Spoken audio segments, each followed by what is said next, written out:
બાબા રામદેવ ગુજરાતની મુલાકાતે છે, જ્યારે બાબા રામદેવે ગાંધીનગરમાં ગુજરાતના મુખ્યમંત્રી વિજય રૂપાણી સાથે મુલાકાત કરી. 21 જૂને વિશ્વ આંતરરાષ્ટ્રીય યોગ દિવસની ઉજવણી અંતર્ગત ચર્ચા કરવામાં આવી. વિજય રૂપાણીના હસ્તે યોગ દિવસનું ઉદઘાટન થશે અને ભાજપના રાષ્ટ્રીય અધ્યક્ષ અમિત શાહ યોગના સમાપન દિવસે હાજર રહેશે.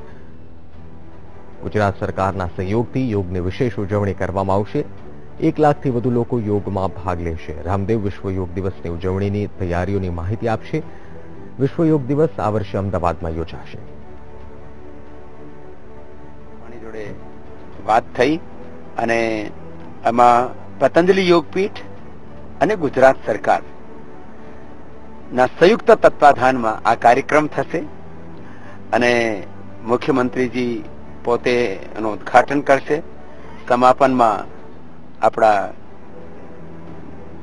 બીજેપીના રાષ્ટ્રીય અધ્યક્ષ અમિતભાઈ શાહ, જે પોતે યોગી છે અને યોગમાં અધ્યાત્મમાં ભારતીય સંસ્કૃતિમાં જેની અનન્ય નિષ્ઠા છે એના સમાપનમાં આવશે અને 4 દિવસ સુધી 18 તારીખથી માંડીને 21 તારીખ સુધી એક મોટો આયોજન, જેનાથી આખા ગુજરાતમાં એક આધ્યાત્મિકતાનો સર્જન થશે